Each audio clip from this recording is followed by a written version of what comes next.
O voo da esperança. O Wayne Figner Saquetin inspirado pelo espírito Alberto Santos Dumont. Amor e Equilíbrio Audiobook. Terceira parte. Final. A alegria continuou no bate-papo. No sábado de manhã, enquanto o jovem dormia, o pai foi comprar-lhe uma mala em uma loja no centro da cidade. O presente foi deixado sobre a mesa da sala. Quando o moço saiu do quarto, exultou de alegria. Ao receber os agradecimentos, os pais fizeram votos para que as bênçãos de Deus acompanhassem o piloto nas suas viagens, aonde fosse com aquela mala. Aquele objeto, muito bem fabricado, acompanhou o moço piloto por quase 20 anos. Os colegas até brincavam com ele por causa do estado da mala. Foi o meu presente pelo primeiro voo, ele sorria. E meu amuleto, me dá sorte para voar. Não importam os riscos, o que interessa é o amor que está impregnado em cada peça desta mala. As duas famílias se reuniram para comemorar. O sábado passou. Os moços estudaram a rota São Paulo, Campo Grande, Cuiabá, Brasília, Belém, Manaus. Os corações estavam imensamente felizes. Os moços descansaram no domingo. As duas famílias saíram à tarde para um piquenique no Parque Ibirapuera, onde passaram o dia. O pôr do sol já anunciava a hora de voltarem. Pedrinho lembrou-se de que, na manhã seguinte, pegaria o ônibus da companhia para o aeroporto. A emoção fez o coração disparar. Ambos acordaram bem cedo. As mães, em cada casa, aprontaram o café. Roberto também recebeu do pai a primeira mala de presente. Seria paga em longas prestações. Ambas as famílias se juntaram, próximas à parada do bonde. O ônibus, quando virou a esquina, apareceu enorme, branco e azul, com uma faixa dourada no meio onde estava escrito o nome da companhia. Eram os primeiros passageiros. O motorista abanou a mão para os familiares. Felizes e emocionados, os moços viraram o rosto para trás, quando o ônibus dobrou a esquina. Enquanto o ônibus, cheirando a tinta nova, se deslocava na direção do aeroporto de Congonhas. Os dois casais voltaram para casa. Pedrinho e Roberto sentaram-se nos primeiros lugares do ônibus, com mais 3 pilotos de outros voos da companhia. Juntos iam mais de 20 funcionários, entre comandantes, comissários de bordo, pilotos e mecânicos que se dirigiam a Congonhas, de onde sairia o voo. Por mais longa, qualquer caminhada começa no primeiro passo. Aquele era o primeiro passo no roteiro de muito trabalho, muitas preocupações, angústias, medos, glórias e saudades. Capítulo 19. Cruzando os céus da Amazônia. Ao retornarem da viagem a Manaus, após aquelas aulas valiosas a respeito da arte de voar, Pedrinho e Roberto ficaram 2 dias em casa, esperando a convocação para outro voo. Ao saber que fariam a rota São Paulo-Rio Branco, animaram-se para conhecer o extremo oeste do país, o estado do Acre. Novas experiências se juntariam às que iam guardando para o futuro. Iniciou-se o voo, a nova aventura na Amazônia alegrava-os. Após um trajeto tranquilo, iniciavam a descida na cidade de Campo Grande, joia rara construída no Brasil Central, refletindo a tenacidade de um povo muito trabalhador. Quando o avião pousou, Pedrinho e Roberto, em nome da companhia, foram à porta de saída despedir-se dos passageiros que desembarcavam. Quando a porta se abriu, todos se sentiram entrando num forno de assar pães, tamanho era o calor da região. Mas a capital do Pantanal cativou-lhes o coração. Já ao cruzarem o céu do Mato Grosso, percebiam, abaixo do nível em que voavam, enormes bandos de tuiuius se deslocando sobre o Pantanal. Aquele nicho ecológico é um dos maiores criadouros de animais do planeta. Os dois moços estavam muito felizes por estarem conhecendo a grandeza do Brasil. Viam a natureza deslumbrante, refletindo o amor de Deus que criou todas aquelas maravilhas, o Rio Paraná, o Rio Paraguai, o Coxim, o Miranda, o Taquari, o Cuiabá. Todas aquelas águas despejavam vida na intimidade da planície onde se formavam pássaros, peixes e mamíferos. Visto do alto, o Pantanal parece gigantesco oásis, irrigado por águas que alimentam milhares de espécies de peixes se espalhando pelos rios e lagos, distribuindo fertilidade e abundância. As águas tranquilas pareciam caudais de esmeraldas líquidas espalhando a cor da esperança.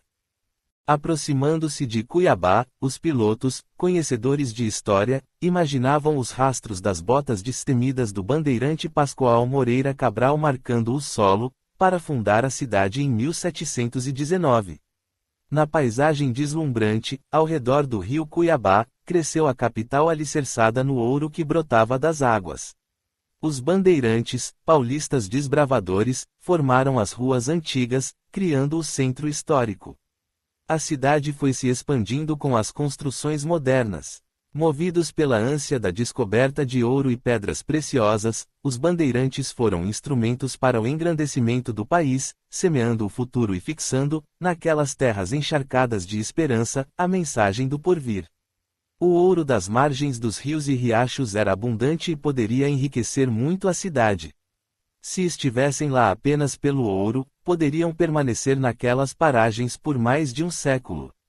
Eles, porém, tocados por uma força que não entendiam, deixavam as minas em franca produção para mergulhar no desconhecido das selvas e dos campos sem fim. Os desbravadores seguiram como se algo ou alguém os empurrasse até as fronteiras com o Peru. O que os impelia a deixar para trás a riqueza já descoberta e seguir com as bandeiras e monções, abrindo as cortinas da selva, buscando novos horizontes de aventuras. Na ambição de conquistar as terras virgens, eles continuaram a caminhada, formando cidades, levando a civilização onde havia a selva, apenas a selva. Com isso, iam levando mais para oeste as fronteiras, dilatando o território do Brasil. Pedrinho via cenas reais naquele curso de brasilidade. Quando a aeronave pousou, vendo tanta grandeza, ficou orgulhoso do seu país e sentiu-se abençoado por Deus. De Cuiabá seguiram para Porto Velho, capital do estado de Rondônia, homenagem do Brasil ao Marechal Rondon, o desbravador que contata em dezenas de tribos que viviam isoladas nas selvas, conquistando-os para a cidadania brasileira. Rondon aproximou-se com a mensagem de paz, de profundo significado cristão: morrer se preciso for, matar nunca. Rondon era guiado por aquela força que só tem os idealistas que vivem e são capazes de morrer pela grandeza do país. Quando Roberto viu a cidade de Porto Velho brotando da floresta amazônica, cheia de vigor, emocionou-se. De Porto Velho a aeronave levou-os a Rio Branco, no Acre. Voando baixo, viam o tapete verde luxuriante da maior floresta do planeta. Durante o voo, Pedrinho e Roberto admiraram gigantescos rios da bacia amazônica. Lá embaixo estava o Madeira, barrento, serpenteando pela selva como gigante que baliza o futuro, juntando-se ao Amazonas centenas de quilômetros abaixo. Durante o voo, usavam os binóculos emprestados pelo comandante com quem voavam. Lá das alturas, foram conhecendo a terra que sobrevoavam. Aprendiam muito a respeito da pátria, vendo seus rios, suas cachoeiras, suas vilas, suas aldeias indígenas e muitos animais. O comandante lhes ensinava que é muito bom conhecer a terra sobre a qual se voa.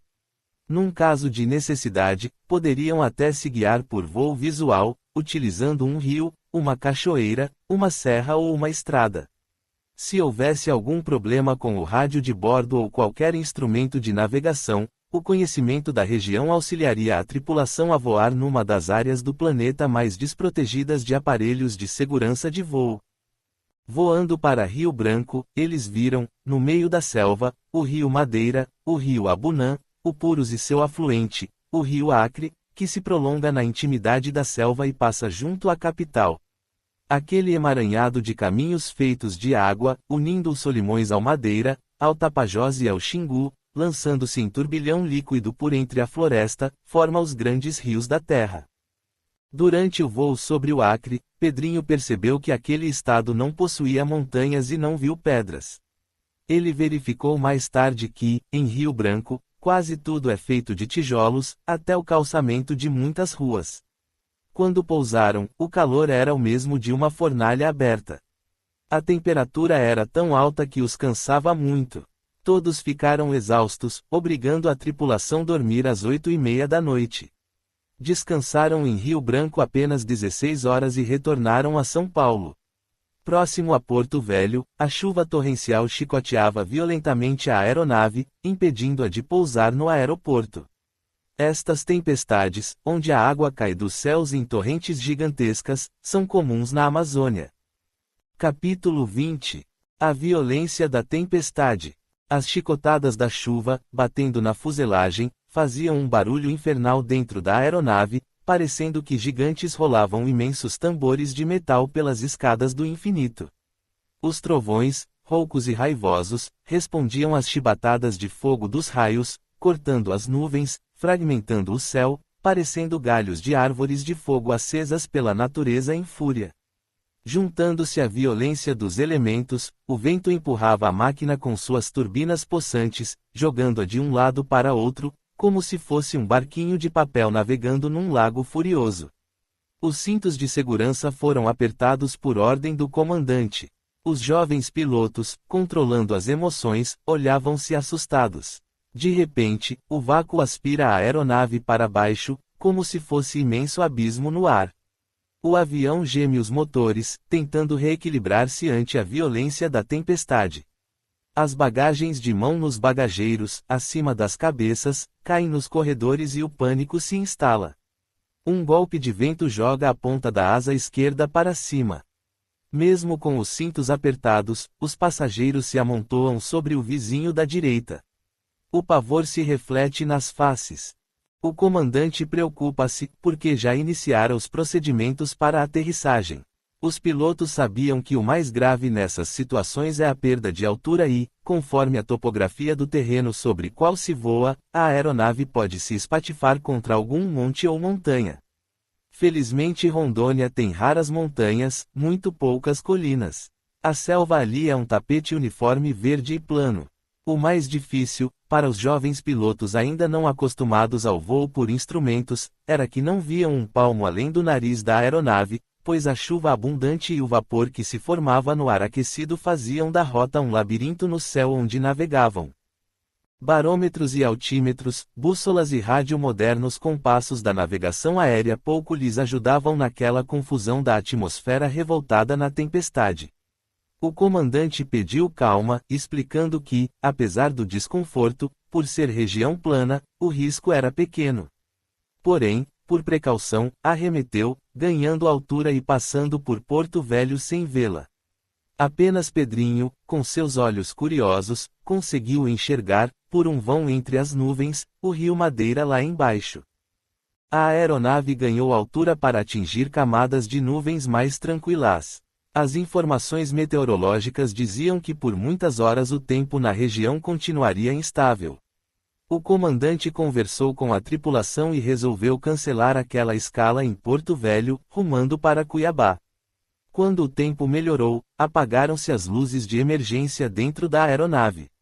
O comandante explicou aos passageiros que fenômenos como aqueles não são raros, mas sempre muito desconfortáveis e preocupam muito, apesar do pouco perigo. Ele tinha informação que lá na frente, em Cuiabá, o tempo estava chuvoso, porém, sem ventanias, trovões ou relâmpagos. A jornada continuou. Voavam serenamente na altura de cruzeiro, na rota firme. Aproveitando a oportunidade de ensinar, o comandante explicou a Pedrinho e Roberto que o bom piloto não é aquele que sai de uma situação perigosa, mas aquele que não entra nela. Por isso, julgava que a decisão de cancelar a escala em Porto Velho foi correta. No horizonte distante, via-se o avião perdendo altura como se descesse por uma rampa gigantesca e acidentada estendida no ar, em direção do aeroporto de Cuiabá.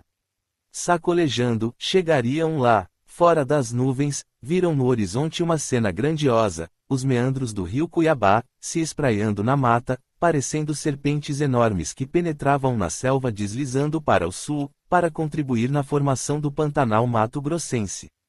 Quando o avião circulou sobre a cidade, Roberto, como ávido leitor que era, se lembrou da história dos bandeirantes que fincaram suas botas naquela região, na depressão formada pelo leito do rio, onde as bateias separavam o ouro e a areia do solo cuiabano. Entre os pingos da chuva, ele viu pelo para-brisa a capital moderna emoldurada pelo rio Cuiabá. Os edifícios lançavam-se aos céus inspirados no amor ao trabalho. Conforme a aeronave perdia a altura, buscando a pista do aeroporto, ele notou a diferença entre a cidade histórica e as construções modernas ao redor. Ouviram-se os ruídos do trem de pouso se abrindo, os flaps aerodinâmicos levantando-se das asas e o ruído dos reversores das turbinas freando a máquina prateada. Quando os reversores se soltaram, a aeronave parou de vibrar e deslizou suave na pista, procurando os portões de desembarque.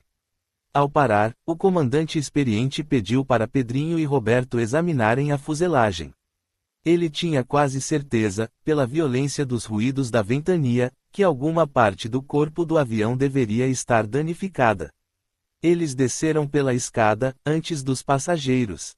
De fato, na traseira da fuselagem, no lado esquerdo acima da cauda, havia um amassado no alumínio com mais de 2 metros de comprimento por 60 centímetros de largura.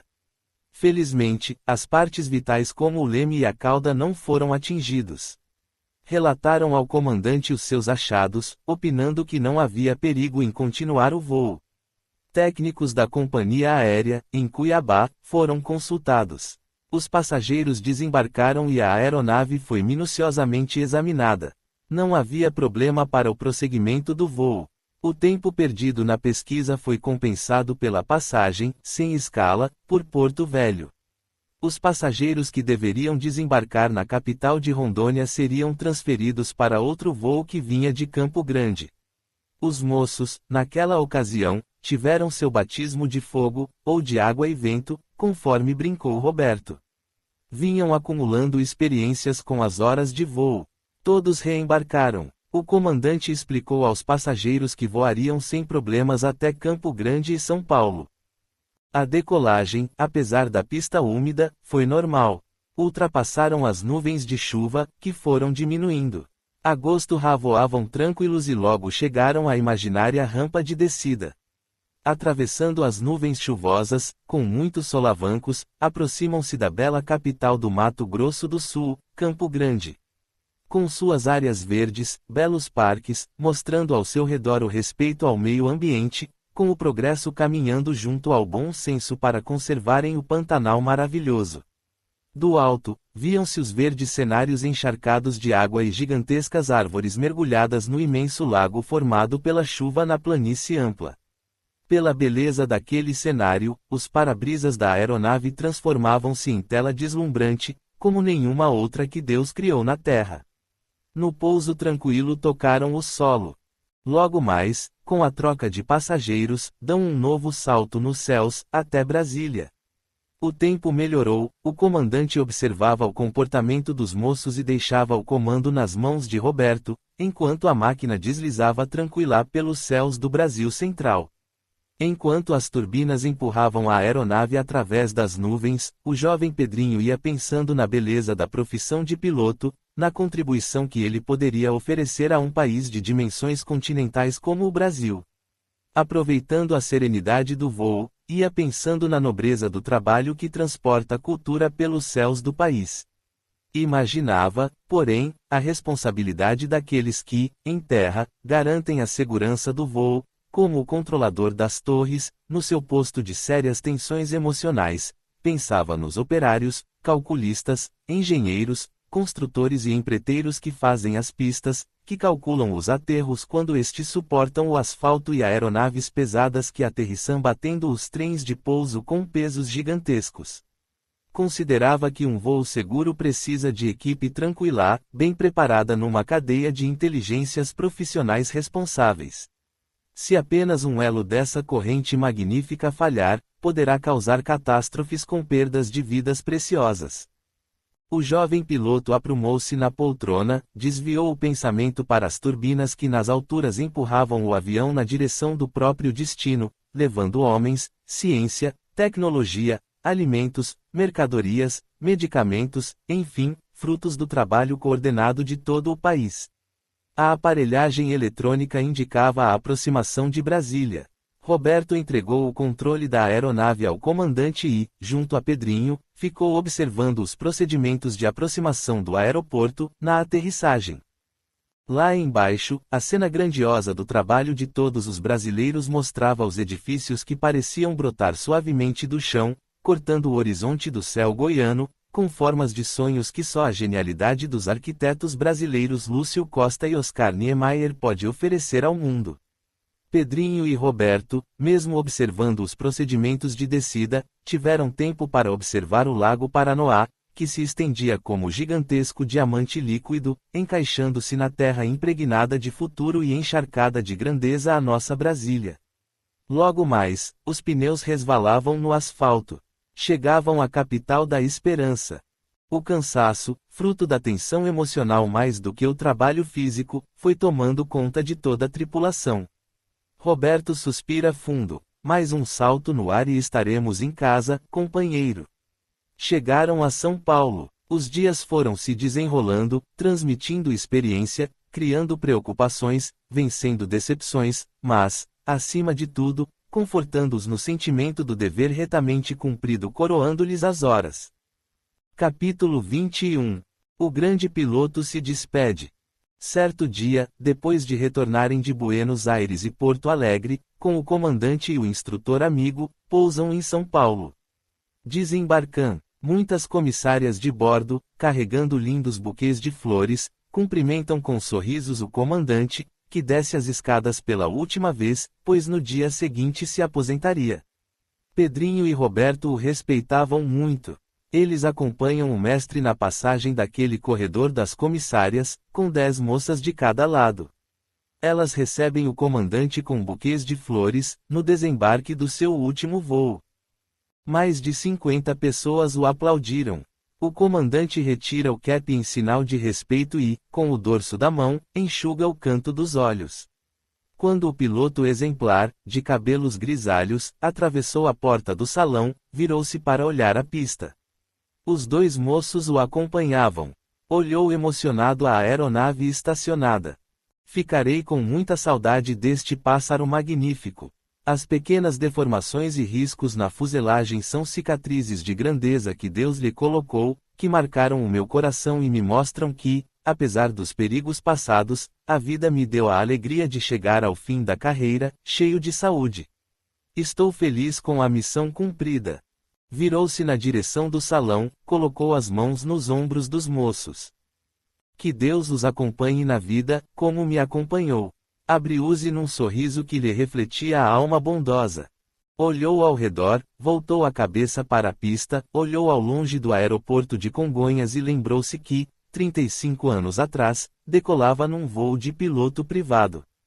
Contendo a emoção, penetrou na sala envidraçada, coberta de cortinas de seda. A esposa e 3 filhos o esperavam.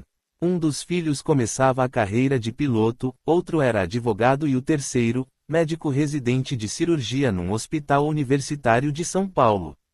A esposa mostrava seu porte nobre, olhos azuis esverdeados, cabelos aloirados, algumas rugas ao redor dos olhos eram o resultado das preocupações nas horas de voos do marido, tanto tempo em viagens internacionais. O comandante se emocionou com a surpresa, ao perceber que aquilo era o prêmio de reconhecimento da companhia e dos colegas. Quando se aproximou do centro do salão, o diretor da companhia abraçou-o, sua esposa entregou ao comandante um buquê de flores, rosas de tom vermelho vivo com a faixa, muito obrigada pela dedicação a nós todos, querido pássaro errante. O diretor, ao ver Roberto e Pedrinho, cumprimenta-os dizendo-lhes: estão muito bem acompanhados, são 3 pilotos de alta categoria que orgulham a nossa empresa. A tripulação se esqueceu do cansaço da viagem tão tensa e se divertiu. Um conjunto musical dos funcionários da companhia começou a tocar uma música. O diretor, com o microfone na mão, anunciou que o pássaro errante iria dançar com a esposa a valsa do Adém. Alguns riram, mas, quando soaram os acordes da valsa, todos aplaudiram. A festinha se prolongou, com os bate-papos entre os amigos. Pedrinho e Roberto prestaram atenção, aprendendo sobre viagens. O comandante contou que, certa vez, quando decolava de Nova York para São Paulo com a temperatura de 25 graus abaixo de zero, a aeronave taxiava sobre a camada de neve que os tratores não conseguiram retirar totalmente da pista. Conforme corria para ganhar velocidade, caminhões, como aqueles do Corpo de Bombeiros, iam lavando as asas para descongelar a neve, numa operação muito perigosa. E os casos continuavam. Certa vez, sobrevoava Chicago e a torre de controle deixou-o esperando, voando em círculos, enquanto a tempestade de neve não lhe dava chance para se deslocar para o aeroporto de segunda opção. O peso do avião aumentava com a neve nas asas, além da lotação total de passageiros que chegavam do Rio de Janeiro. Ele começou a transpirar, olhando o painel de instrumentos. Rezava para que a pista estivesse desimpedida logo, do contrário seriam derrubados pelo peso da neve. Quando tocou o solo, um dos pneus explodiu. A aeronave começou a se desviar, conforme corria na pista, até passar muito perto de outra aeronave estacionada de emergência na pista vizinha. Conseguiu, com os reversores das turbinas, estacionar o avião. A descarga emocional foi tão grande que não conseguiu sair da poltrona de comando. Se a asa tocasse o outro avião, teriam uma catástrofe. Abençoado Brasil tropical, falou. Aqui não há nenhum anticongelante para proteger as asas. Os assuntos continuavam. Em Porto Velho, certa vez, quando aterrissaram, o avião ficou coberto de barro no aeroporto sem asfalto. Os limpadores foram acionadas, mas mal se conseguia ver a pista por um pequeno buraco sem lama, no para-brisa. Os casos se sucediam. O relógio da sala marcou 11 horas da noite. Pedrinho e Roberto lembraram e teriam um voo às 9 horas da manhã seguinte. Os convidados foram se retirando, o comandante abraçou os moços. Pedrinho, desculpando-se, perguntou-lhe se poderia levar seu cap como lembrança. Prometeu-lhe que iria usá-lo nos voos importantes em homenagem ao comandante. Ele, sorrindo, colocou o cap na cabeça de Pedrinho, enquanto dizia: "Isso o protegerá de todas as preocupações e lhe servirá de inspiração durante seus voos." Roberto perguntou-lhe: "E eu, o que recebo de lembrança?" Ele desabotoou o cinto novo e elegante, que entregou a Roberto, brincando. "Ainda bem que as calças estão apertadas. Use-o sempre que tiver um voo difícil." Os dois amigos atravessaram o salão, puxando a malinha de rodas e se encaminharam para casa. Lá fora, além da vidraça do ônibus, a garoa fria ia pintando as calçadas e o asfalto, semeando notas de tristeza na atmosfera. Parecia que as luzes deslumbrantes da capital paulista se escondiam tímidas. Depois, sobem no bonde, que segue, tilintando um sino e, ao atritar as rodas de aço, balança o cabo elétrico que leva energia para o motor elétrico mover o veículo. Pedrinho pergunta a Roberto: "Será que um dia receberemos homenagem como o comandante?" Com discreto humor negro, o amigo responde: "Se não morrermos antes, é bem provável." Extremamente cansados, apoiam a cabeça no encosto do banco e o balançar do bonde os faz dormir. Até a Casa Verde, havia um bom pedaço de São Paulo para se atravessar. A garoa, embaçando os faróis, obrigava os veículos se deslocarem mais lentos. Talvez pelo excesso de cansaço, Pedrinho sonha agitado e tem um pesadelo, em que se vê como Gaulês coberto por armadura de um metal parecido ao alumínio das asas de um avião. Ao seu lado, no banco, Roberto sonha coisa semelhante. Os sonhos lhes mostram fogueiras onde homens, mulheres e crianças eram tochas humanas que gritavam por socorro. O soldado gaulês gargalhava. Numa freada do bonde, quando um bêbado atravessou o sinal, ambos acordaram. "Meu Deus, o cansaço é tanto que tive um pesadelo em que era um soldado que ateava fogo em muita gente", falou Roberto espantado. Pedrinho, surpreso, retruca: "Que coisa estranha, tive o mesmo sonho. Deve ter sido causado pelo que comemos na festinha." Ambos riem e ficam observando os sinais e luzes das ruas, pensando quando chegassem ao final da carreira de piloto. Fora do veículo, as luzes se multiplicavam num festival de cores. Quanta energia, quanto trabalho, quanta beleza tem as luzes de São Paulo. E uma das maiores cidades do mundo, pensou Pedrinho. O bonde foi deslizando, os semáforos sempre piscando nas ruas, amarelo, verde, vermelho. Chegaram às suas casas. Amanheceu e a labuta diária recomeçou. A vida foi caminhando e os moços acumulando experiência.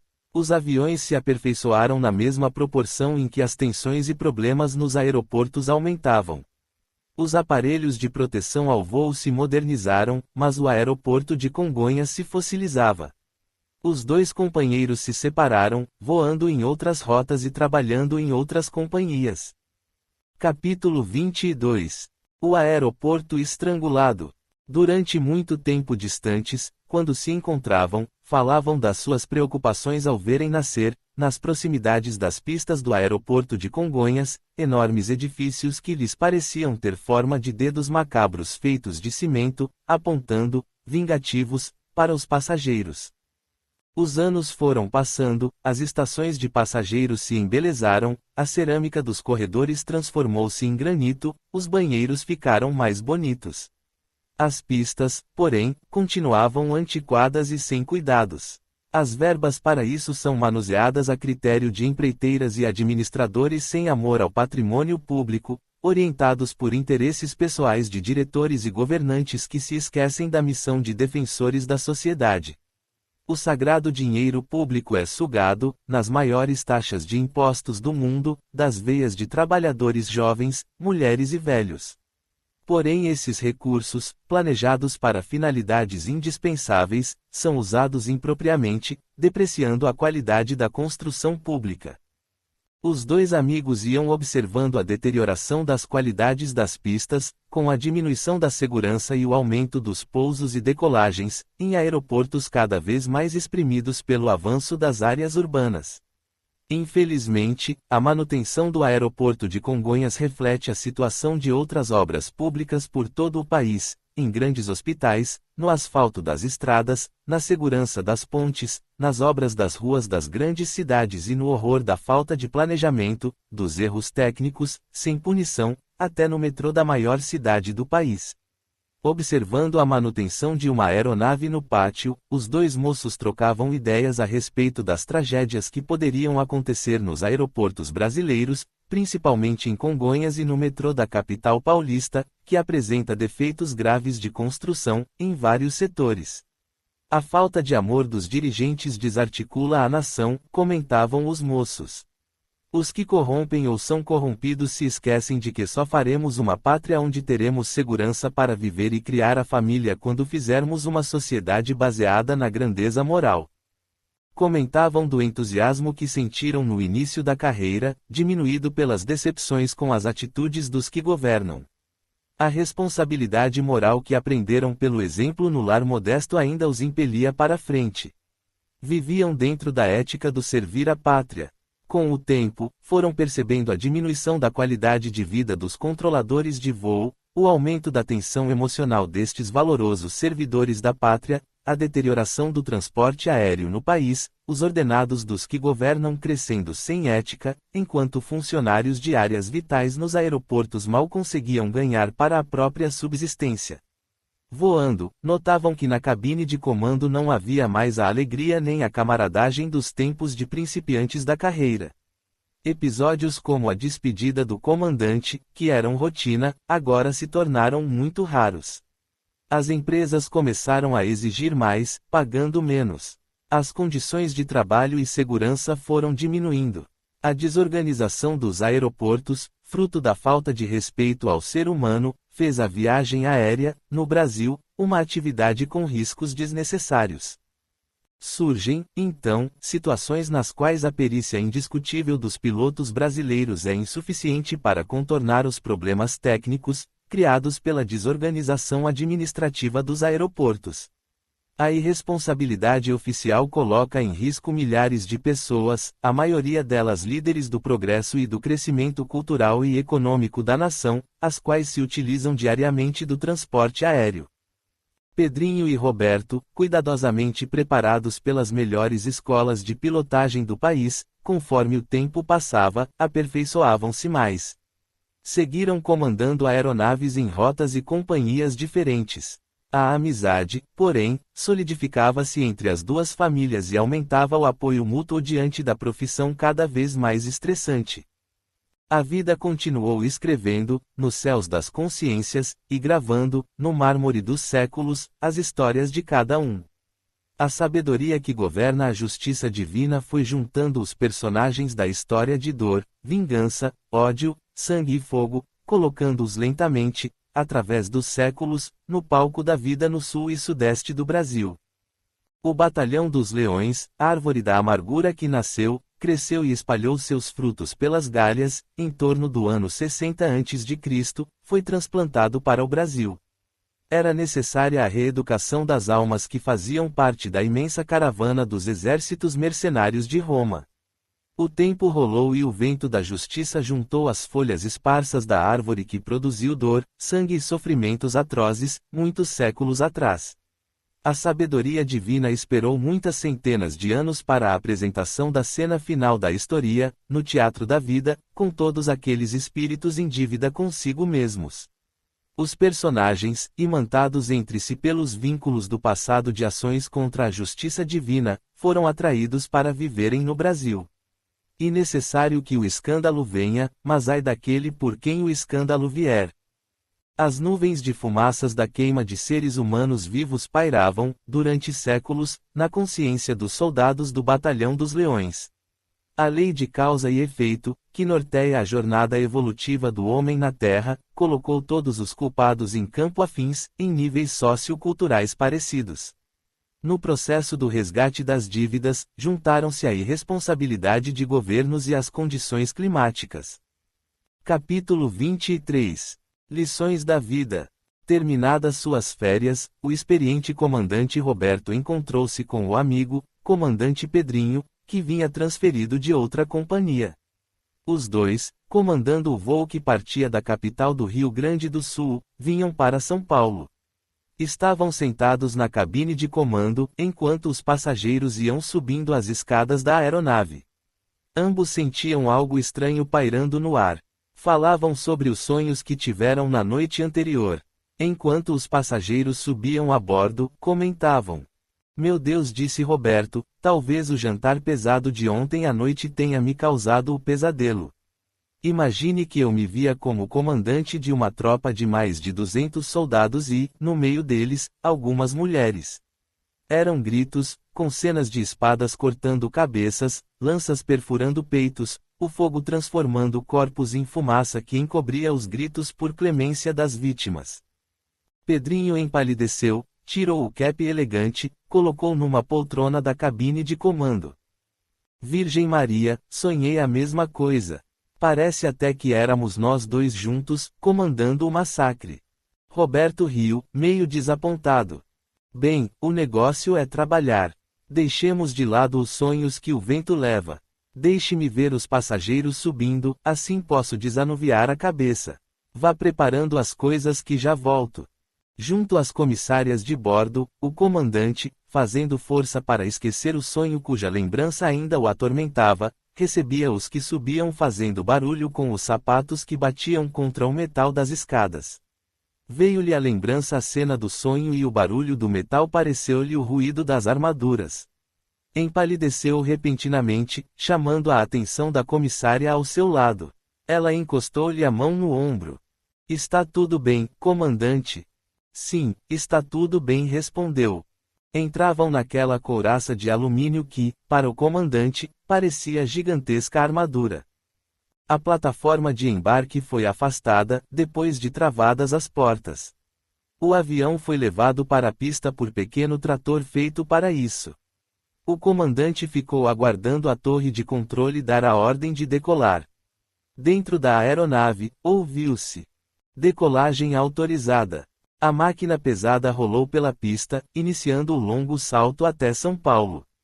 O trem de pouso foi recolhido sob a fuselagem, enquanto ganhavam altura. O comandante viu o rio Guaíba brilhando lá embaixo, sob um sol acanhado, coberto de nuvens que denunciavam chuva. Dentro da aeronave, os velhos amigos, comandantes Pedrinho e Roberto, não se sentiam tranquilos. Um aperto no coração os fazia lembrar o pesadelo da noite.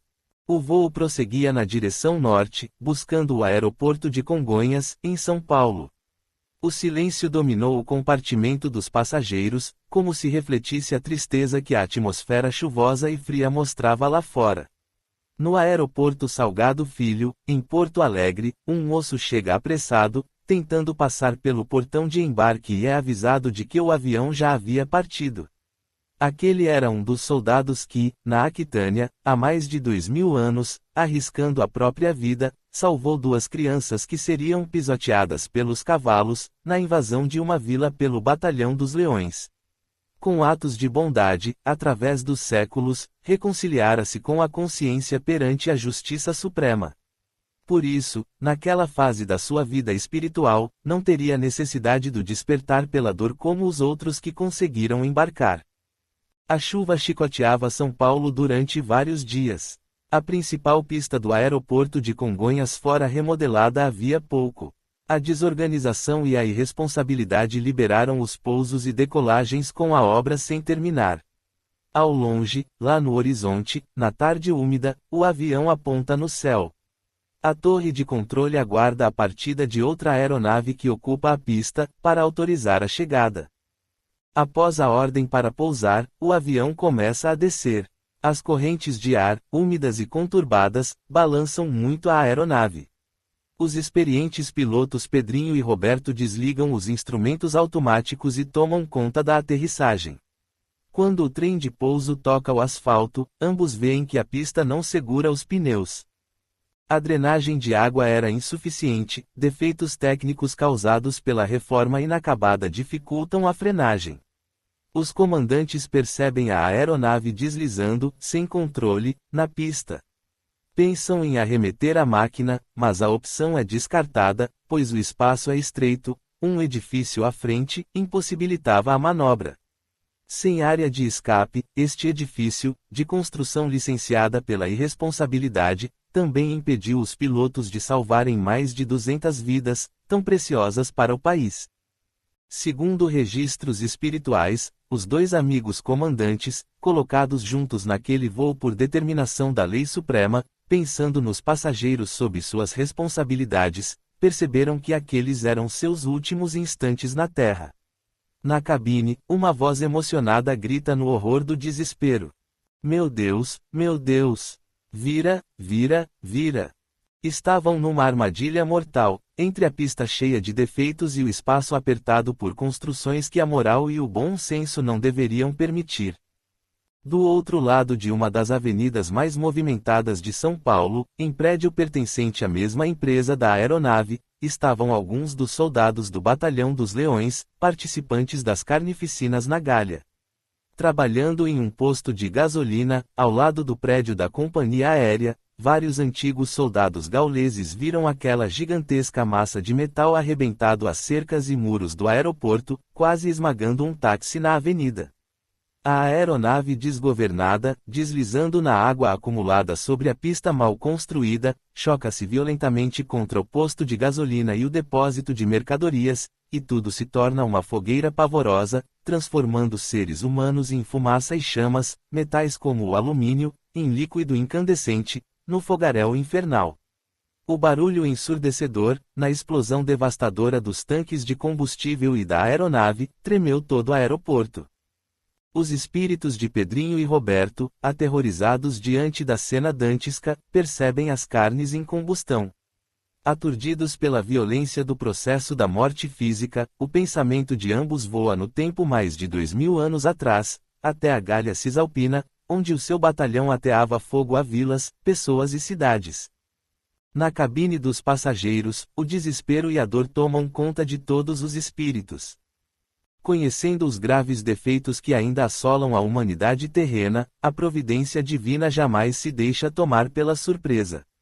A justiça de Deus, que se alha à bondade, já tinha postos uma falange de espíritos iluminados para atender à tragédia antevista. Eram espíritos notáveis que tinham sob sua responsabilidade o cuidado da maior megalópole do hemisfério sul e cuja tarefa se iniciara praticamente com a fundação da cidade de São Paulo. Eram parentes daqueles que encontravam a morte física de maneira tão violenta que para ali acorreram com o intuito de atender aos familiares queridos. Eram antigos médicos e enfermeiros terrenos. Sob a liderança de Bezerra de Menezes, o abnegado médico dos pobres, que no espaço continuavam a aliviar as dores humanas e que haviam sido convocados para auxiliar naquele momento de aflição indescritível. Percebe-se o risco com o aterro da pista. Alguns espíritos auxiliares ali se abrigam para inspirar passageiros e funcionários do aeroporto a fim de que se afastem da cabeceira da pista, que desabaria poucos dias depois sob a chuva. Os bombeiros recebem a inspiração daqueles espíritos bondosos e o resgate prossegue.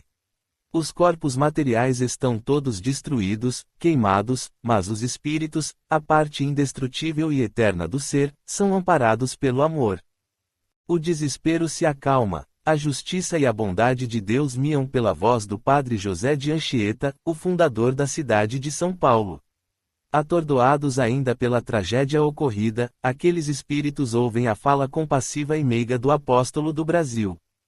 Companheiros da dor humana, com amor e respeito eu vos falo. A fé no poder de Deus é, neste momento difícil, nossa principal aliada. Malgrado as chamas estejam a consumir metais e corpos, nosso espírito glorioso emerge imortal, demonstrando a veracidade das promessas divinas de vida eterna. Podemos repetir, como testemunhas que somos, a célebre frase do apóstolo dos gentios, que me inspirou a dar o nome a esta cidade: Morte, onde está a tua vitória? Onde está o teu aguilhão? Este, apesar de doloroso, é um instante abençoado de libertação de consciências aprisionadas a erros de muitos séculos. O antigo fariseu Saulo de Tarso, como todos nós, em eras passadas, também destruiu, trucidou, sofreu e chorou, colhendo os frutos da sua semeadura. Trucidou, foi trucidado, humilhou, foi humilhado, fez sofrer, sofreu dores acerbas. Ontem vocês queimaram seres humanos, hoje veem seus corpos queimados. Não importa o tempo para a reconciliação com a própria consciência. O perdão da justiça divina consiste apenas em dar oportunidade ao pecador de reparar seus erros perante os semelhantes que feriu.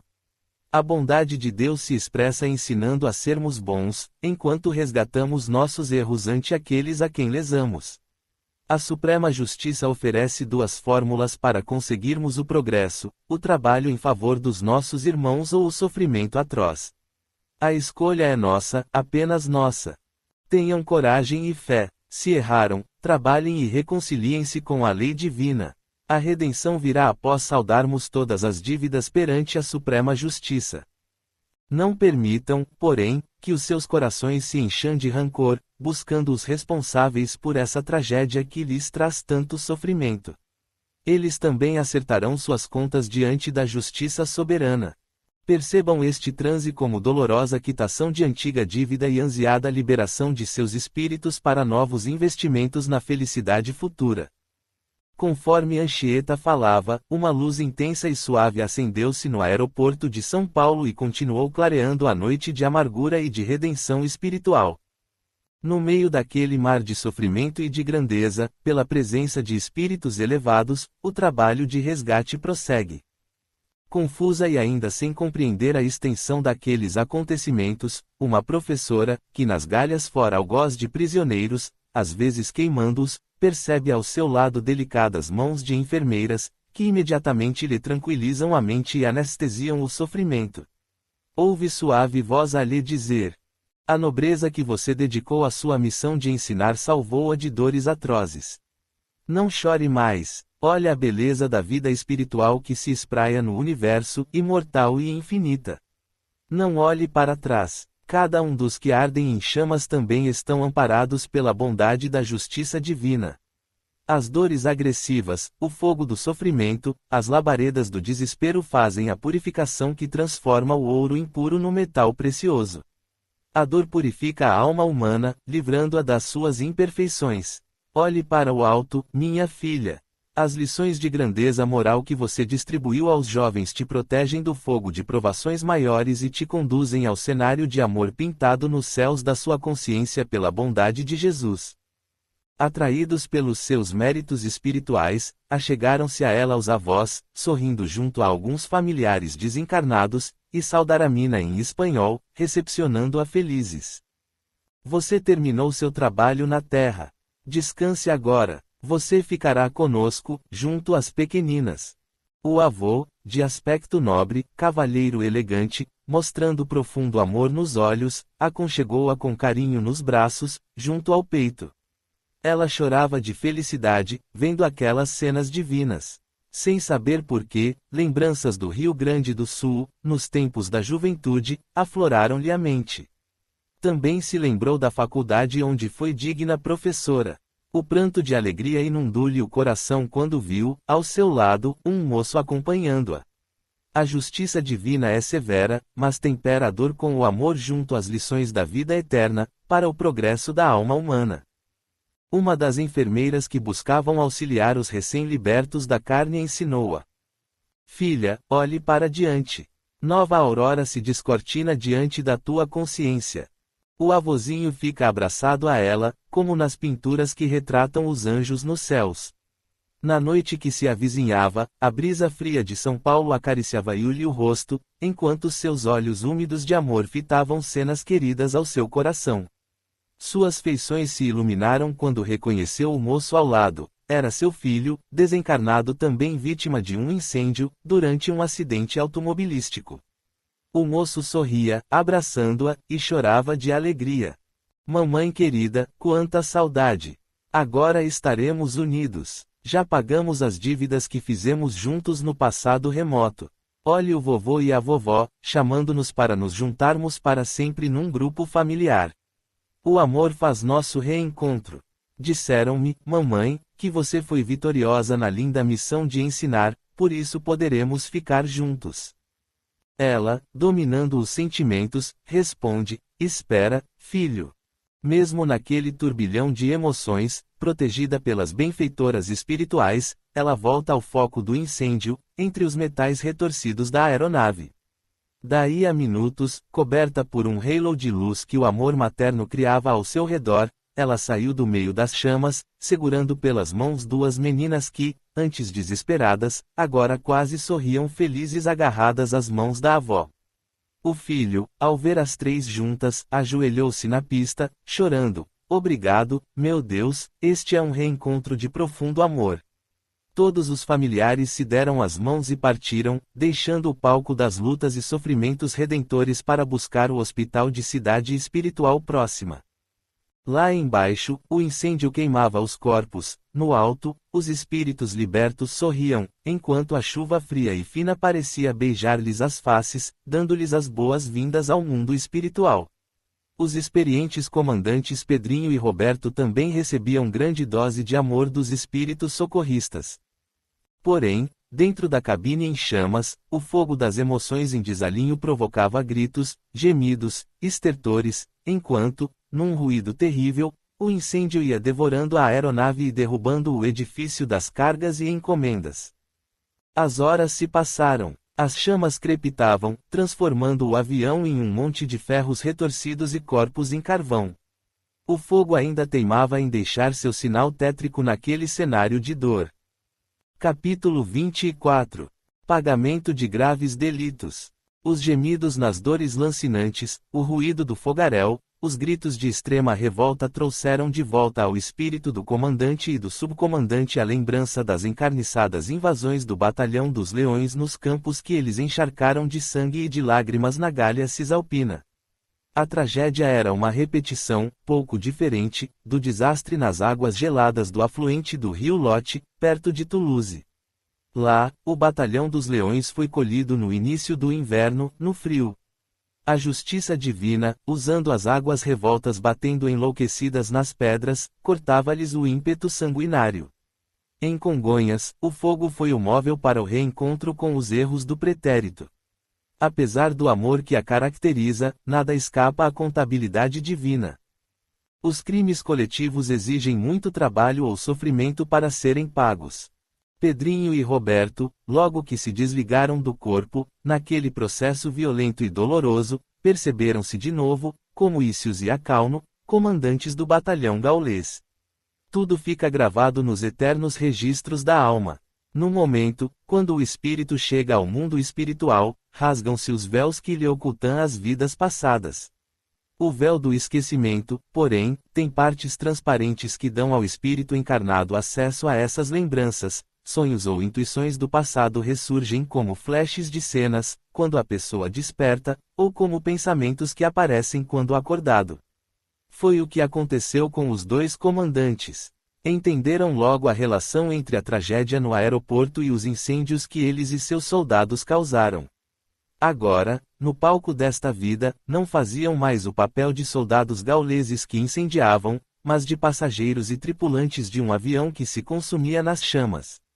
Não eram mulheres gaulesas, mas viajantes de uma empresa aérea. Não eram transportadores de mercadorias nos carros de guerra, mas chefes e funcionários da seção de cargas da mesma companhia que carregava os passageiros. O avião poderia trombar com dezenas de prédios ao redor do aeroporto, mas bateu exatamente na seção de cargas, onde estavam os devedores de outras eras, ligados à companhia aérea pela justiça divina, plena de bondade e de amor, que jamais se esquece de qualquer detalhe das nossas vidas para nos corrigir as atitudes, visando o progresso da nossa alma imortal, cujo destino inapelável é a grandeza divina e o amor infinito. Aqueles momentos de dor suprema, de amargo desespero ainda e sempre são a mensagem do amor de Deus educando seus filhos para o bem, curando-lhes a falta de compaixão para com seus semelhantes. O fogo transforma a ganga impura no ouro valioso. A dor transforma as almas devedoras em anjos da grandeza humana. O sofrimento do acidente era ensinamento da bondade divina para mostrar a mais de 200 almas que o destino inapelável do espírito humano é o amor. Um passageiro, soldado gaulês no passado, por problemas mecânicos no seu carro, perdeu o embarque. A sua paz de consciência já havia sido conquistada com reiterado trabalho em benefício da humanidade, salvou-se daquela provação da morte violenta. Porém, outro do grupo dos leões chegou correndo pelo aeroporto e, no último minuto, conseguiu embarcar. A providência divina lhe havia dado a oportunidade de ir a Porto Alegre justamente para equilibrar a contabilidade do destino, mas ele não se conduziu por atitudes cristãs em suas negociações. A balança divina pendeu para dívidas maiores. Pereceu na tragédia. A aeronave em chamas era enorme laboratório da vida, com mais de 200 exemplos para nos amarmos a cada momento da existência. Ali a vida cantava num supremo hino de amor. A plantação é voluntária, mas a colheita é obrigatória. Aquelas cenas de desespero acentuavam a lei de causa eleito da justiça do amor, que dá a cada homem, a cada espírito, de acordo com suas obras. E a lei da ação e reação, presidida pelo amor universal. Padre Anchieta atraía, com sua alma inundada de amor, forças espirituais vindas das grandezas dos céus, distribuindo-as a cada vítima. Conforme o grande fundador de São Paulo, missionário de Jesus na terra, estendia suas mãos bondosas na direção de uma vítima desesperada em dores horríveis, ela logo se acalmava e repousava.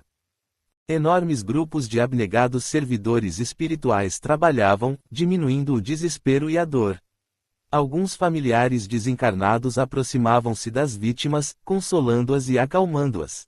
Eram pais, irmãos, avós e, principalmente, mães desencarnadas abraçando seus queridos. O amor, qual bálsamo divino, retirava as vítimas do estado mental de desespero, facilitando a intervenção dos médicos espirituais. Repentinamente, adentra pelos escombros um grupo de espíritos enlouquecidos e violentos, gritando: queremos pegá-lo, vamos pegá-lo. Atrás do que restara de uma poltrona destruída, encontram um espírito apavorado, tentando se esconder. Era um infeliz envolvido com o comércio de drogas ilícitas cujas ações vitimaram aqueles que o perseguiam. O moço, antigo soldado gaulês, recalcitrante em graves erros, foi agarrado e carregado pela turba enfurecida. No auge do desespero, gritava: socorro, por favor, alguém me salve. Nem todos os espíritos que vivenciaram aquela tragédia estavam em condições de perceber a presença da divina providência naquele ambiente. Com a mente compulsivamente focalizada nas suas próprias viciações, aquele espírito atraía os companheiros, comparsas ou adversários, da sua desdita espiritual. Ainda teria de esperar o dia do reencontro com a consciência, quando se dispusesse a optar, por sua própria vontade, pelo trabalho no bem. A dor do resgate coletivo não lhe fora suficiente para transformar os pensamentos e as atitudes. Diante daquelas cenas indescritíveis de tormentos, os missionários divinos se desdobravam em carinho e consolo às vítimas, que continuavam a ser socorridas. Capítulo 25. O amor vence o ódio. O acidente de proporções gigantescas havia atraído dezenas de espíritos extremamente revoltados, vítimas do descaso das autoridades brasileiras responsáveis pela condução da coisa pública.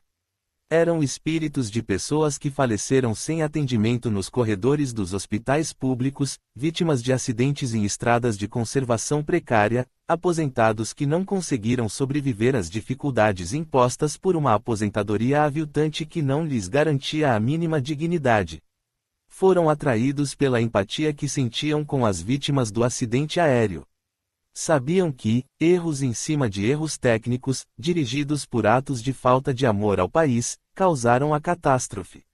Negligências na manutenção da pista fizeram da aeronave preciosa um monte de ferros retorcidos, fizeram de famílias felizes amargos sofredores. Aquele grupamento não era constituído de espíritos maus, mas espíritos que buscavam fugir da responsabilidade pessoal dos problemas pelos quais passaram, transferindo-a exclusivamente para as autoridades constituídas.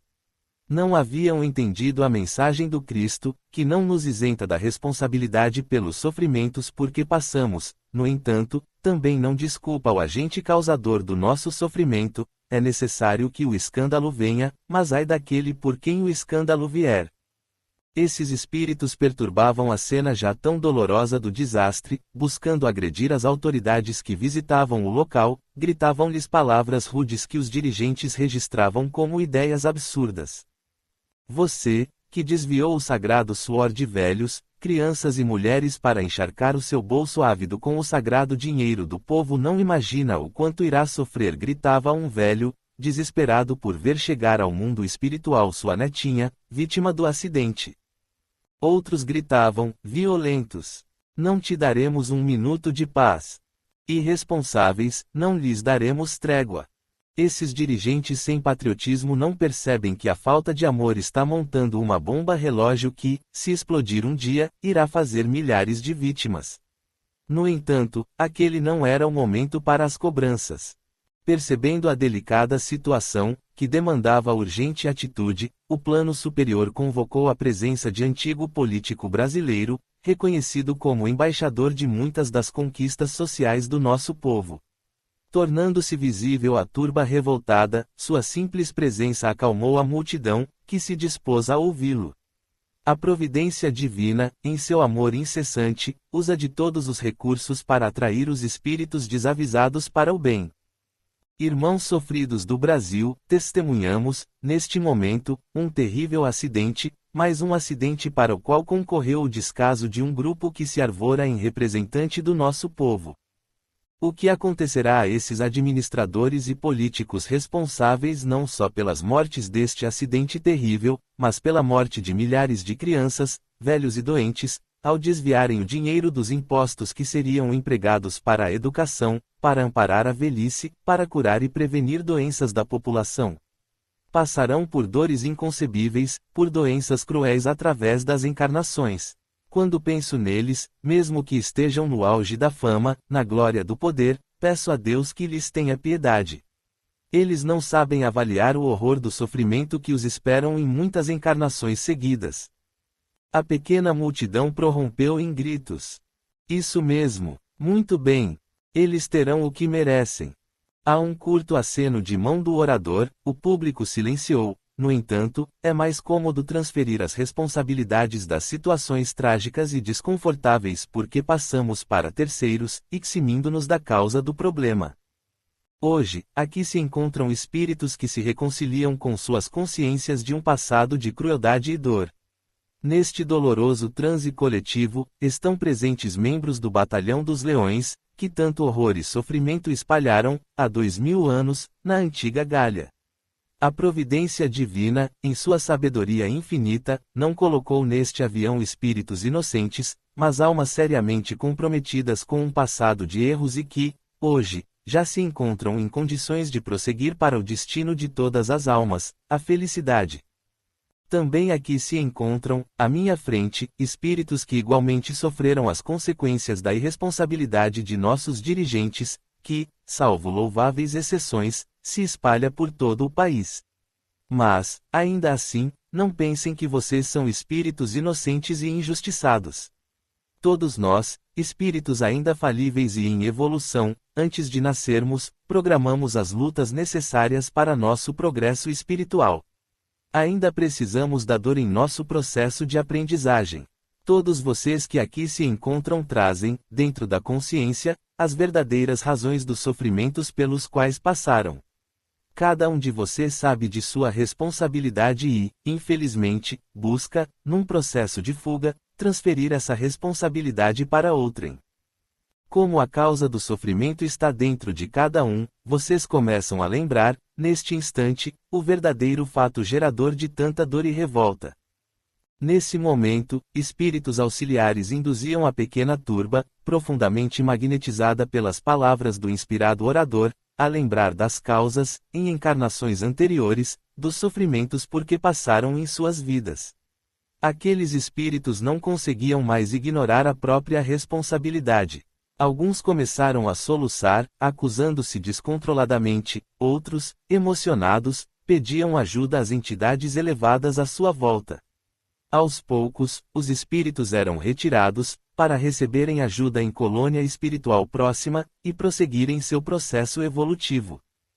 O respeitado líder prosseguia em seu discurso, dirigindo-se agora para a nova plateia que se formava, a verdadeira assembleia de estudiosos das ciências políticas, que se congregou na pista de Congonhas enquanto ardiam as chamas. Eram políticos que reencarnariam para a sublime missão de governar. A sublime justiça de Deus, em sua bondade, não pune, nem premia, mas perdoa, oferecendo nova oportunidade para que o infrator das leis divinas possa corrigir os próprios erros e progredir, reencontrando a paz de consciência.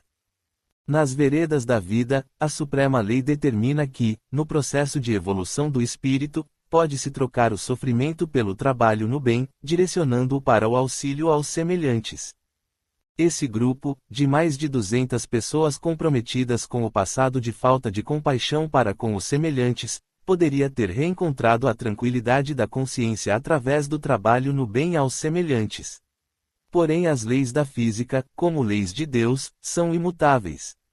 Na pista do aeroporto, governantes, empresários e empreiteiros, políticos e técnicos criaram condições para que o avião deslizasse até a explosão trágica. O acidente, além das dores que causou, trouxe prejuízos ao conceito de pátria, que nós, povo brasileiro, tivemos desvalorizado diante das denúncias vergonhosas que cobrem o país.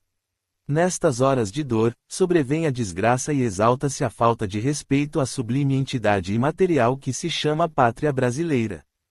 Muitos daqueles soldados gauleses necessitaram deste desastre doloroso em seu programa de reconciliação consigo mesmos e com a própria consciência culpada.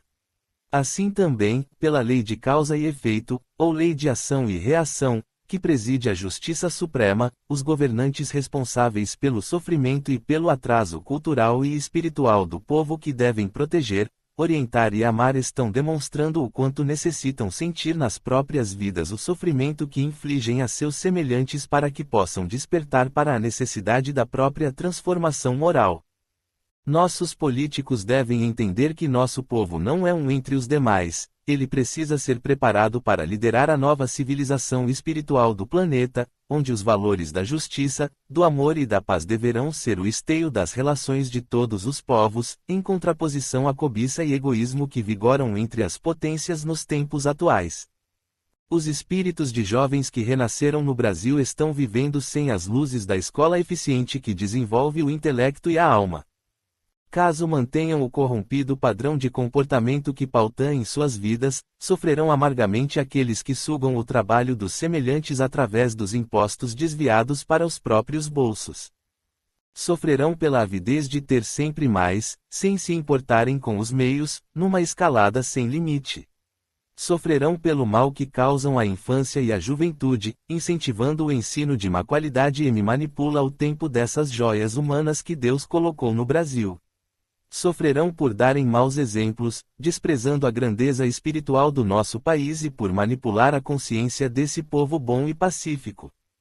Bem orientado por meio de escolas modernas, com os meios de comunicação baseados na moral cristã, com exemplos de dignidade dos governos, o brasileiro tem condições de se destacar na cultura, na ciência e auxiliar na elevação espiritual de todo o planeta. Sofrerão amargamente aqueles que deveriam defendê-las, mas participam da destruição das nossas riquezas naturais, como as florestas, rios, os animais, que são presentes de Deus para que o povo brasileiro e toda a humanidade possam utilizá-los pelos séculos futuros. E o notável espírito continuou. Dói-me alertar sobre o futuro de dores que se está construindo. Infelizmente, muitos deles necessitarão da experiência na lepra, para se cobrirem de amor, para se locomover em direção aos fracos, da mudez, para corrigirem o vício de usar a palavra para manipular consciências, da surdez, para aprenderem a ouvir os clamores dos injustiçados do Brasil.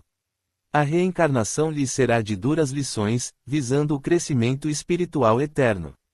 Os governantes que se descuidaram do próprio crescimento espiritual serão espicaçados pelo remorso durante longo tempo. O orador fez uma breve interrupção de modo a permitir que a plateia apreendesse o conteúdo de sua explanação. A maioria dos governantes brasileiros da atualidade também teve aulas semelhantes a estas, antes de reencarnarem. Muitos políticos exemplares ainda têm lembranças dessas aulas. Porém, alguns as consideram pensamentos sem nexo e continuam a agir fora da dignidade que prometeram.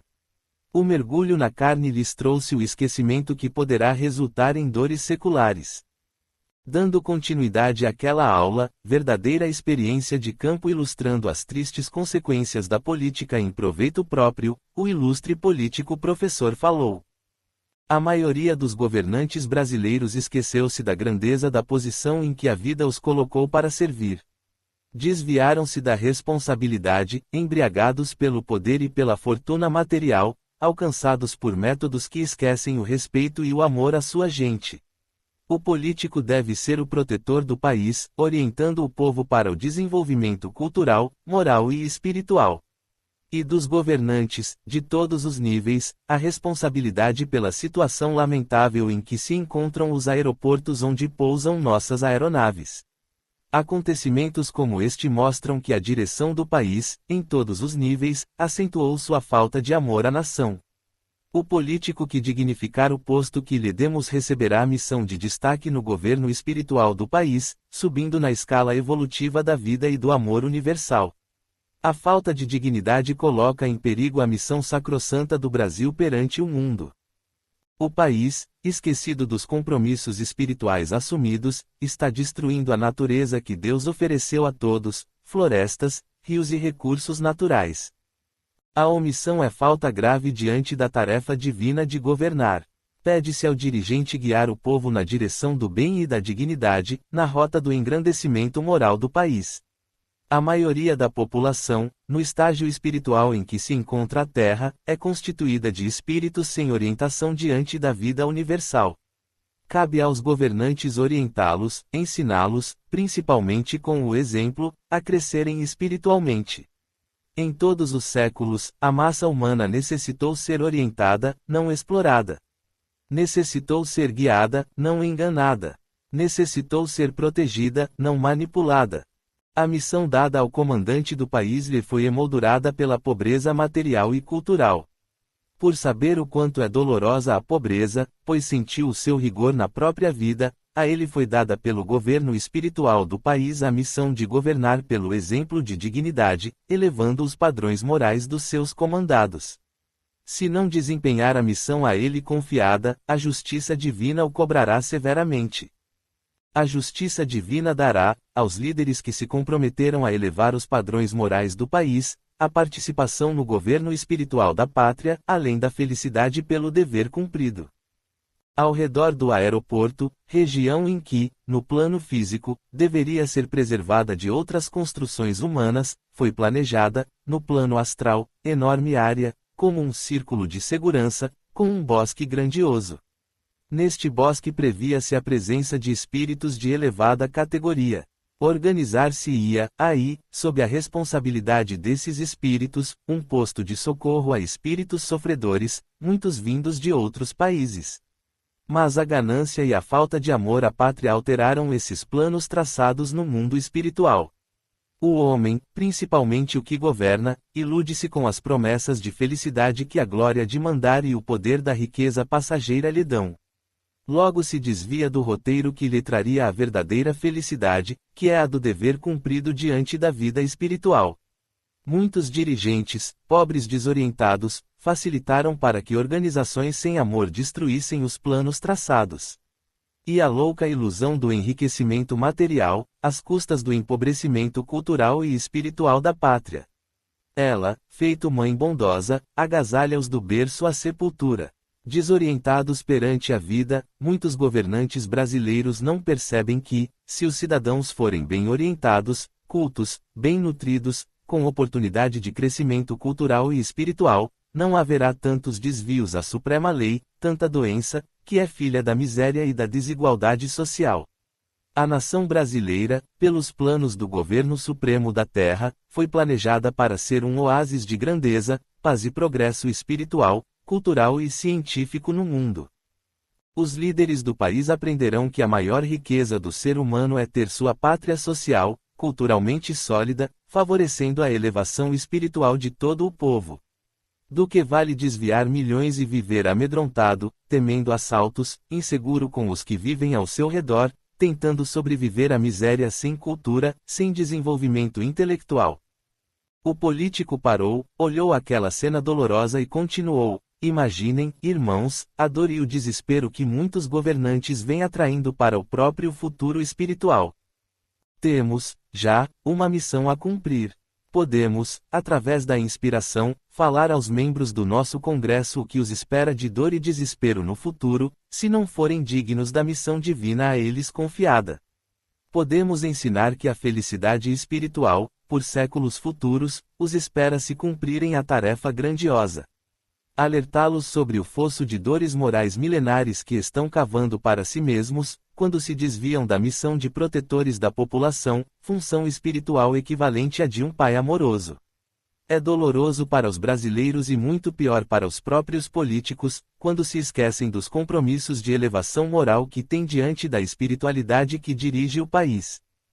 Precisamos falar aos dirigentes de todos os níveis, às equipes responsáveis pelo rumo do Brasil, que eles não têm ideia do quanto sofrerão, durante milênios futuros, os que favorecerem a destruição da dignidade e da cidadania, difundindo a ignorância nas fontes de cultura.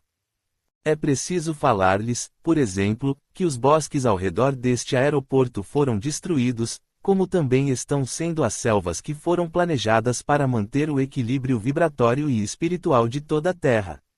Refiro-me principalmente à Amazônia, onde a natureza em sua prodigalidade emite vibrações de amor ao planeta. Ensinar-lhes que, através das águas imantadas de amor da bacia amazônica, que se espalham por todo o Atlântico, a Amazônia leva energias de grandeza espiritual a todos os oceanos, beneficiando toda a Terra. É preciso alertar que, além das consequências físicas catastróficas, a destruição das matas da Amazônia afetará muitos sistemas de energias espirituais do planeta. Falemos a eles, estejam nos ministérios, nos quartéis, nos aeroportos, nas escolas, nos hospitais, nas fábricas, que não é por acaso que este país tem a natureza deslumbrante que Deus nos oferece. Agora é a hora de o Brasil desenvolver-se economicamente para espalhar amor e paz por todo o planeta. A falta de amor ao país por parte de alguns governos brasileiros causa profundas mudanças no roteiro espiritual das nações, colocando países materialistas e guerreiros na vanguarda do planeta. Porém, o povo brasileiro manteve-se atrasado pela falta de cultura e esmagado pela pobreza que se acentua nas diferenças sociais. A atitude de muitos dirigentes brasileiros, ao impedir a eclosão da espiritualidade e pacifismo de nosso povo, alterou profundamente o planejamento espiritual do planeta. Peço-lhes, que, urgentemente, inspirem os responsáveis pela psicosfera de Brasília a convencer os dirigentes de que aquela capital, profetizada por Dom Bosco muito anos antes da sua construção, foi planejada por missionários espirituais do bem para ser a capital espiritual de toda a cultura latina. Diga-lhes para imitarem a grandeza espiritual que caracteriza a nossa pátria, na sua história de paz e de amor que floresce no coração pacífico dos brasileiros de bem. Enquanto falava, os corações daquela gente valorosa se conservavam em paz. A multidão de políticos aprendizes estava emocionada, em profundo silêncio. Sob a ação direta dos intimoratos bombeiros, as chamas lentamente foram dominadas. Corpos foram transformados em cinzas, enquanto muitas almas partiam, levadas por missionários do amor. Capítulo 26. Punição nunca, o amor eternamente. A noite começava a dar novas tintas ao céu de São Paulo. A fumaça negra ainda subia no ar, sinalizando a dor e o desespero. Os bombeiros trocavam de turno, enquanto, ao longe, no horizonte, atrás dos edifícios que não deveriam estar ali, o sol recomeçava a brilhar, subindo avermelhado na linha do horizonte. A esquadrilha dos socorristas levava junto, em silenciosas aeronaves espirituais, os funcionários da Companhia de Cargas. Eles também eram participantes do Batalhão dos Leões. Por isso a Lei Suprema determinou que, dentre dezenas de prédios, o avião desgovernado atingisse exatamente aquele o da companhia da aeronave. As horas de dor exigem nos amemos uns aos outros, porque todos estamos comprometidos com a Lei Suprema. Cabe-nos ampararmos-nos uns aos outros, perdoando-nos e perdoando os que seguem ao nosso lado, vencendo nossos erros do passado. A lei da reencarnação não é feita para punir. Deus, Pai de amor, apenas ensina, não pune. Somos almas imortais. Nosso destino inapelável é a grandeza espiritual. A ela chegaremos quando nos reconciliarmos com nossa consciência manchada pelos erros do passado. O mesmo amor que enviou os bombeiros encarnados enviou os espíritos especializados em socorrer tais acidentes. Assim, todas as vítimas foram cercadas pelo carinho de espíritos bondosos que as consolaram na difícil passagem da morte do corpo. O sol começava a inundar São Paulo de luz e de alegria. Alguns órgãos de notícias difundiam os fatos, às vezes tentando colocar a culpa pelo desastre nos ombros de quem não mais estava encarnado para poder se defender. Queriam manipular a opinião pública, isentando os governantes responsáveis. Cenas e sons se espalharam pelo Brasil, mostrando os horrores do maior acidente aéreo de nossa história. As cores da alegria do brasileiro transformam-se em tons de tristeza. Ao lado da solidariedade às famílias das vítimas, um sentimento de decepção. O desastre foi uma prova da falta de amor ao país da parte de seus líderes. O povo brasileiro, que tem a missão de iniciar a era de fraternidade em nosso planeta, segue oprimido e culturalmente alienado, escolas dão diplomas e não ensinam. O conceito de pátria é afogado na lama da corrupção. O abismo entre pobres e ricos se equipara ao de países muito mais pobres do que o nosso. Enquanto isso, homens que deveriam liderar o povo martelam as consciências, sem auxiliá-las a elevarem-se espiritualmente. Onde falta o indispensável para se viver, a moral e a dignidade são artigos dispensáveis. Moços terminam cursos, sem aprender, em faculdades caras, e arrumam emprego em funções de subserviência. A liderança cultural do país desaparece sob leis que degeneram a cultura e a educação. Indústrias tradicionalmente brasileiras são esmagadas pela falta de preparo dos dirigentes. O poder econômico estrangeiro domina as estruturas básicas da nossa nação e o brasileiro, por justiça dono dos recursos naturais, transformou-se em servidor de organizações que drenam nosso sangue econômico para outras terras. O aeroporto estava em silêncio, exceto por algumas máquinas que limpavam a pista. As chamas finalmente foram extintas. Uma tela montada na dimensão espiritual mostrava magotes de sofredores andando sem rumo, na escuridão do umbral, caminhando entre substâncias fétidas e negras. Eram políticos e empresários que haviam falhado em suas missões. Eles ouviam gemidos e sussurros de dor de velhos e crianças que foram vítimas indiretas da sua liderança, cuja missão deveria ser a de protegê-los.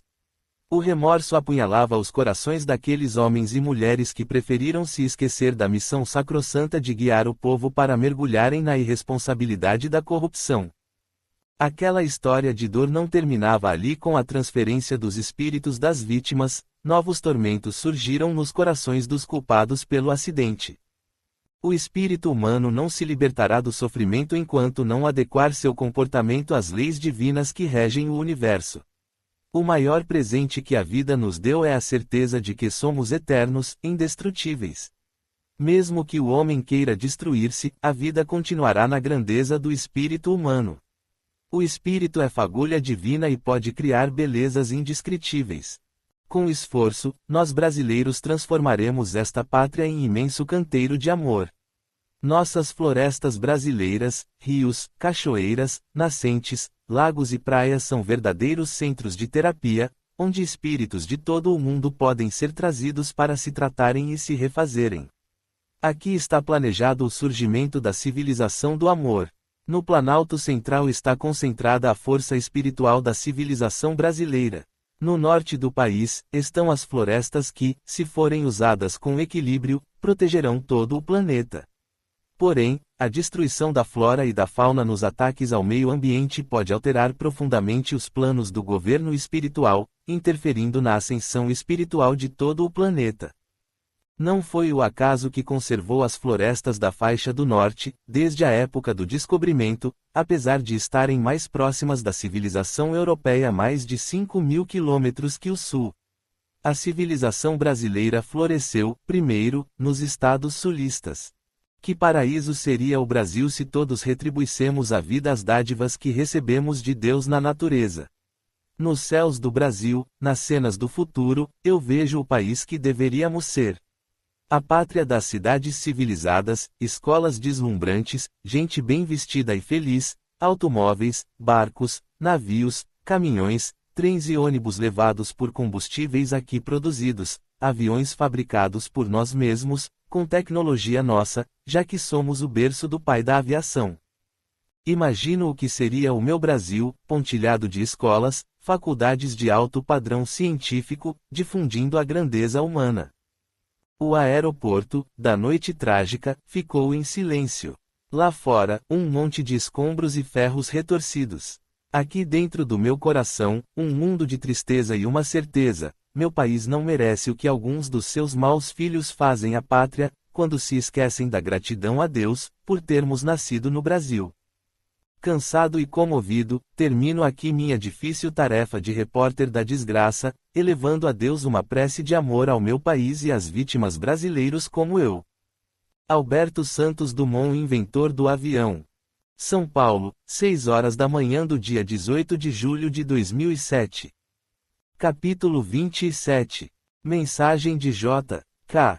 Vejo, nos céus do futuro, o povo sentado às margens dos rios, nos dias de descanso, pescando em águas limpas, à sombra de árvores que se conservaram grandiosas através dos séculos. Vejo os empresários distribuindo o lucro do trabalho e investindo nos processos educativos modernos, preparando nossa gente espiritual, moral e culturalmente para a missão de liderar o planeta pelos caminhos da paz.